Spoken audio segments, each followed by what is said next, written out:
Shalom, shalom. First and foremost, I want to give all honor and glory to Yahweh. By Hashem, Yahweh Shai, by Hashem, Rakakadash, double honors to the apostles and elders of Great Millstone. Rule well, being a great example to the younger brothers in the truth. And peace and blessings to the hopeful elect. And Lord, witness edifying. And I'm going to start it off with a precept. Isaiah 19 and verse 1. The burden of Egypt, behold, the Lord rideth upon a swift cloud, and shall come unto Egypt, and the idols of Egypt shall be moved at his presence. And the heart of Egypt shall melt in the midst of it, and I will set the Egyptians, the modern day Americans, against the Egyptians, the modern day Americans.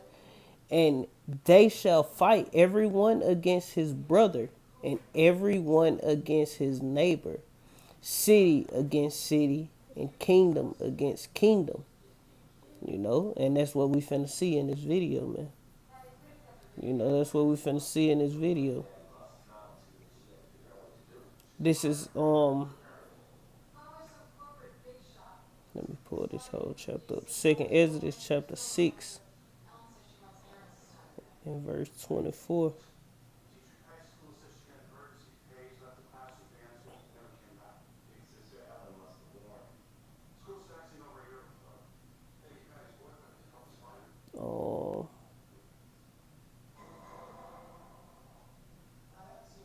I'm gonna start at 20. I start at 21. It say, "And the children of a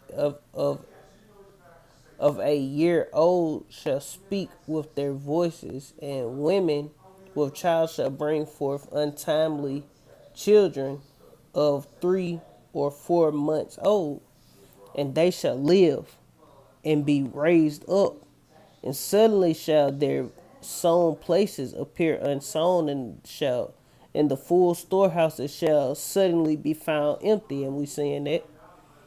"And a trumpet shall give a sound, which when every man heareth, they shall be suddenly afraid.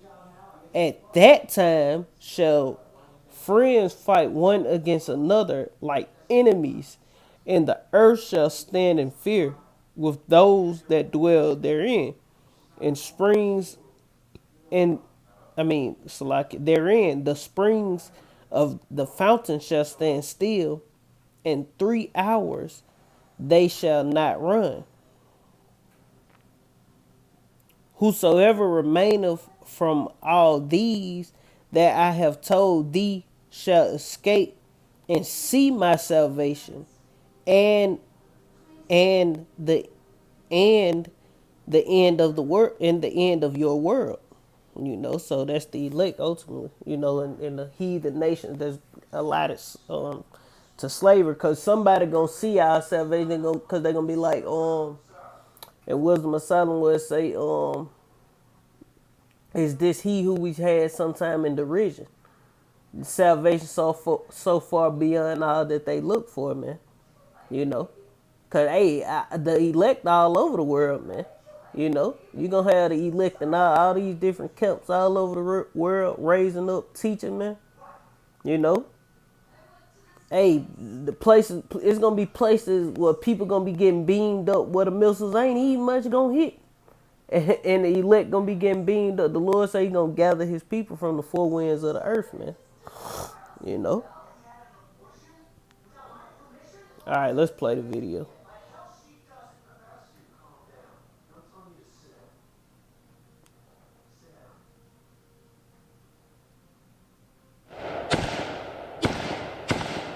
These next 45 days are going to be packed with violence. Hell yeah. There's going to be bloodshed irregardless. The United States is a violent country, and we are the largest all-black international coalition militia on the planet. So I'm about an hour outside Atlanta in the countryside on my way to meet some members of an organization called the 3 Percenters. And their leader out here is a guy called Chris Hill. And all I know about him is that he's a former soldier, and he goes by the code name General Blood Agent. How you doing? Nice to meet you. Nice to meet you. 3%ers make the disputed claim that just 3% of American colonists fought the British in the Revolution.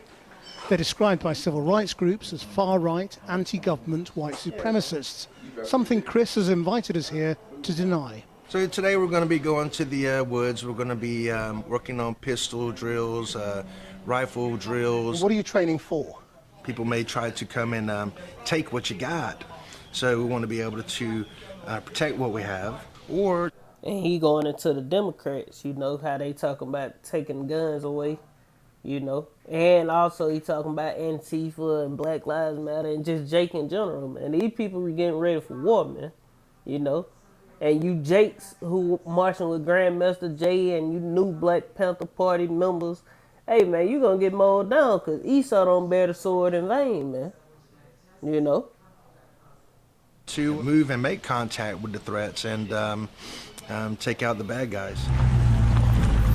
Precisely who the enemy is ranges from Black Lives Matter and anti-fascists to any Democrat who wants gun control. Lord knows what's going to happen November 4th if, when people wake up and Donald Trump has been elected president, the left is going to absolutely lose their minds. Cities are going to burn. And what happens if it goes the other way? I hope the silent majority would rise up and stand against a Biden presidency, especially if there's an allegation of fraud. Did you hear that? No matter which way this shit go, goddamn, these people finna fight, man. You know? It's finna be a bloodbath in the streets, man. And hey, that's how the Lord want it to end, man. The Lord is a man of war, man. He wants shit to be popping off, man. You know, the Lord say the fire gonna be already kindled, man. You know, and there's gonna be wildfires, ultimately wildfire. And also, hey, it's gonna be war in the streets, man. Buildings gonna be on fire. This shit gonna look like goddamn, what's that? I Am Legend or something, man. You know, it's gonna look bad in these streets, man. Out here in these places, man. This shit is finna get tore up through gun violence. You know, just them fighting amongst each other. And then the military, they gonna fight against the military. It ain't gonna be no one big race war, you know, cause Antifa, you got some hardcore white people like in that Antifa shit who really, you know, you got white people who really support Black Lives Matter and all that old dumb shit, man. Who really against the KKK and all that old other crazy shit, man. They pure Edomites, man. You know. But at the end of the day, it ain't gonna be one big race war. It's gonna be race scrimmages, but it's finna be a civil war, man. It's finna be it's finna be some Babylon shit going on, man. A whole bunch of confusion. People just finna be fighting, man. Listen to what they finna say. Listen to them. If on election night there's no clear result and neither Trump nor Biden concedes, these militias are expecting to be out on the streets, and you can see how things might go wrong. I want to correct the myths and misconceptions about what 3%ers and what 3% militia is really all about. The myths being what? That every 3% militiaman is a neo-Confederate, Nazi, white supremacist, anti-government hillbilly running around playing Call of Duty in the woods. Are there any of them? No, I'm a freaking Marine Corps veteran, and I'm doing what I do. What do you think of what happened to George Floyd? In my opinion, the officers should not be charged with murder and should not be imprisoned for that. Esau hold himself not guilty, man. Earlier this month, militias gathered in Louisville, Kentucky, at the same time as anti-racist protesters demanded justice for Breonna Taylor, a black woman shot dead in her home by police.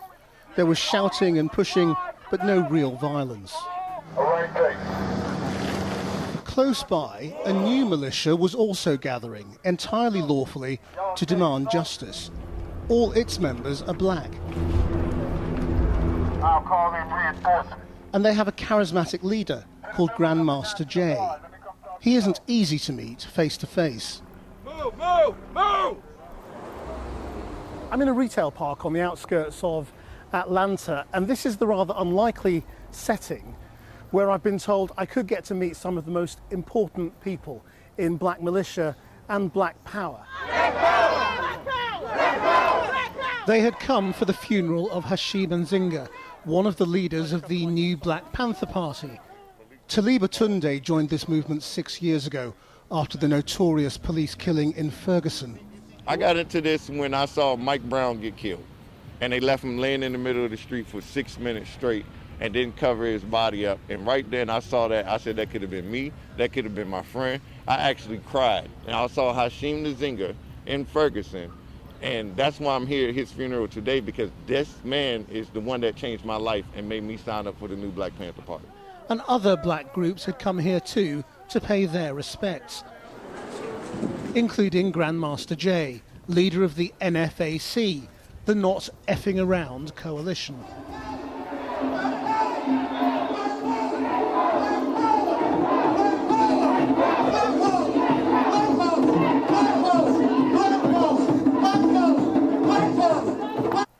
Them boys on that goddamn, what that shit called, Black Panther, goddamn. I'm talking about like Black Panther got the African drum playing, hollering about Black Power. Man, sit y'all ass down, man. Hey, man, these people finna die, man. A lot of people finna die, man. A lot of people you know finna die. It's just finna go down on all levels, man. 2021 gonna be an epic year if it don't go down this year. We embody everything of the almighty Black Panthers, today and the past. But we're something else. We are the period at the end of your sentence. Grandmaster Jay, hello. I'm Krishnan Gurumurthy from British Television, Channel 4. What is your goal? The protection of the black race, the policing of the black race, the education of weapons of the black race. We want a seat at the table in the UN too. We want to have someone that gets upset when one of us is brutalized. We don't want prayers, and we want another country, even if it's one that we build. Do you think that the anti-racist protest, the Black Lives Matter movement, do you think that is a sort of a naive way to try and bring about change? I would not say it's naive. I would say that it satisfies the definition of insanity, doing the same thing over and over again and expecting a different result. And they can continue to do what they want to do. They haven't achieved anything yet. If they had, we wouldn't exist. Do you think African Americans should be arming themselves now? There are 432 million guns in this country right now. That means there's more guns here than there are people. Should they be arming themselves? They've already armed themselves. The question then becomes, how do we equalize the playing field? Then we too have armed ourselves. We're meeting power with power. The Second Amendment... And that's not your power, you dumb ass. Fucking gun ain't our power, man. That's Esau's blessing, man. Esau lived by the sword. That's Esau's power, man. Our power is the spirit, man. The spirit of Yahweh Bashem Yahushua, man. You know? Famously says a well-regulated militia is necessary to the security of a free state. Within weeks, America could be staring at disputed election results, with opposing and heavily armed militias both believing they have right on their side and are prepared to fight for it.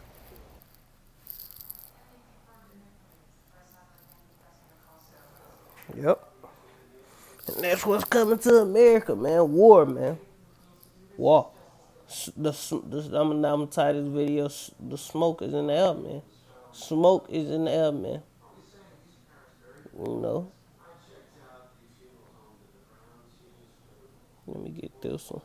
This Jeremiah chapter 28 and verse 8. It say, the prophets that have been before me and before thee of old prophesied both against many countries and great kingdoms of war and of evil and of pestilence, man. And, you know, and that's what we prophesy of, war, evil, and pestilence, man. Because there's nothing but evil coming to this place, man. Second Exodus chapter 15 and verse 1. It say, behold, speak thou unto the ears of my people the words of prophecy, which I will put in thy mouth, saith Yahweh, and cause them to be written in paper, for they are faithful and true. I'm going to jump from there to verse 14. It reads, "Woe to the world and them that dwell therein, for the sword and their destruction draweth nigh. And one people shall stand up and fight against another with swords in their hands. For there shall be sedition among men and invading one another. They shall not regard their kings nor princes, and the course of their actions shall stand in their own power." And I'm gonna go and get it all. "A man shall desire to go into a city and shall not be able, because of their pride. The city shall be troubled, the houses shall be destroyed, and men shall be afraid. A man shall have no pity upon his neighbor, but shall destroy their house with the sword and spoil their goods because of lack of bread and for great tribulation." Because it's going to be a lack of bread, man. Also, man, a famine is coming, man. You know, hey, the famine is coming as well, man. And these people just finna lose. That's why I say it ain't. I mean, like Apostle Tahar, he said it first. He was like, "Ain't gonna be no one big race war, so don't teach that." And you can clearly see it ain't gonna be just one big race war. Hey, Esau, these white militia, these 3%ers, they gonna turn against the government, man. Cause hey, when the motherfucking them UN troops come over here, they ain't gonna give a fuck what you is. They ain't gonna care if you white, black, 3%, 4%, 2%, 1%. They ain't gonna give a damn. If you're an American citizen, they gonna goddamn be putting your ass to death, forcing you to get them vaccines, forcing you to get them chips, and hauling your ass out to a concentration camp. Man, they ain't gonna give a fuck about none of that, man. What you is, what color you is, all that old dumb shit. They ain't gonna care about that, man. FEMA come down, when all these different things start rolling out, man. Because, hey, the elite is done with America, ultimately, man. And they gonna show you people they done with you motherfuckers, man. All you proud, the proud boys and 3% of all you people, man. You people finna go head first into slavery, man. I mean, well, yeah. You gonna go into a concentration camp or you gonna get put to death, man. And your ass gonna get chipped, and ultimately you gonna get dipped. Let me see.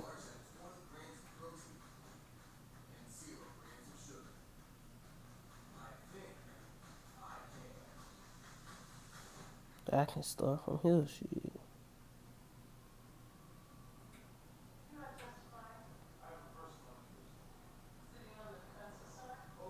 Damn, this is just good. I start at verse 18. Second Exodus chapter 16 verse 18. It reads I'm gonna start at 17. "Woe is me, woe is me. Who will deliver me in the beginning in those days?" Verse 18, "The beginning of sorrows and great mourning, the beginning of famines and great death, the beginning of wars, and the power shall stand in fear, the beginning of evils, that shall I do when these what shall I do when these evils shall come? Behold, famine and plague, tribulation and anguish are sent as scourges for amendments, but for all these things they shall not turn from their wickedness, nor be always mindful of the scourge. Behold, victuals shall be so good cheap upon the earth that they shall think themselves to be in good case. And even then shall evils grow upon the earth. The sword," and that's what we're seeing, the sword is growing upon the earth. "Famine and great confusion." Verse 22, "For many," Salaki, it say, "For many of them that dwell upon earth shall perish of famine, and the other that escape the hunger shall the sword destroy." So if you escape the hunger, the sword gonna destroy you, man.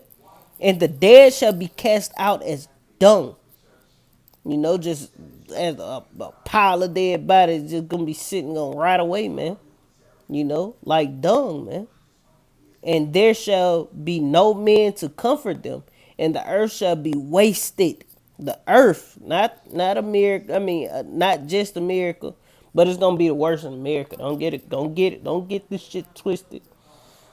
The whole earth shall be wasted, and the city shall be cast down.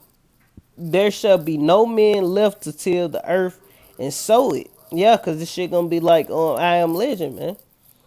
The trees shall give fruit, and who shall gather them? The grapes shall ripen, and who shall tread them? For all places shall be desolate of men, so that a man shall desire to see another and to hear his voice. For the city, Salaki, let me read 27. It says, so that a man shall desire to see another and hear his voice. For what happened in I Am Legend, man. You know, he was talking to mannequins and shit, going crazy, man. Verse 28, for of a city there shall be 10 left, and 2 in the field, which shall hide themselves in the thick groves and in the clefts of the rocks, as an orchard of olives upon every tree. There are left 3 or 4 olives. Verse 30, it say, or as when a vineyard is gathered, there are left some clusters of them that diligently seek through the vineyard. Verse 31, even so in those days there shall be 3 or 4 left in by them that searcheth their house with the sword. And the earth shall be laid waste, and the fields thereof shall wax old, and her ways and all her paths shall grow full of thorns, because no man shall travel through there through. Verse 33 is a good point. The virgin shall mourn, having no bridegrooms, and the women shall mourn, having no husbands. Their daughters shall mourn, having no helpers. In the wars shall their bridegrooms be destroyed, and their husbands shall perish of famine. You know, and that's what's coming to this place, man. Hear now these things and understand them, ye servants of Yahweh, by Hashem Yahweh Shai. Behold, the word of Yahweh by Hashem Yahweh Shai, receive it. Believe not the gods of whom the Lord spake. Behold, the plagues draw nigh and are not slack, as when a woman with child in the 9th month bringeth forth her son, with 2 or 3 hours of her birth. Great pains compass her womb, which pains when the child cometh forth, they slack not a moment. Even so shall not the plagues be slack to come upon the earth, and the world shall mourn, and sorrow shall come upon it on every side. O my people, hear my word. Make you ready to the battle, and in those evils be even as pilgrims upon the earth.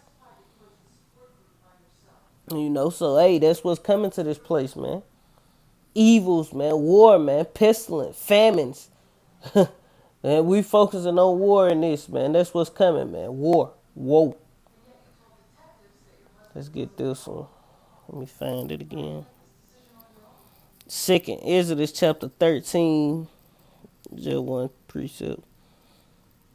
Well, no, it ain't. In verse 29, it reads, behold, the days come when the Most High will begin to deliver them that dwell upon the earth, and he shall come to the astonishment of them that dwell upon the earth, and one shall undertake to fight against another, one city against another, one place against another, one people against another, and one realm against another, man. So, hey, this place is finna go out through fighting gun battles, man. You know, World War III, before the missiles get shot off, it's gonna be boots on the ground combat, man. It's gonna be a draft, man.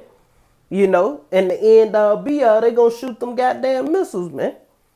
You know, hey, it's finna go down on all levels. It's finna be uprisings in all these different countries. You know, uprisings in America, World War.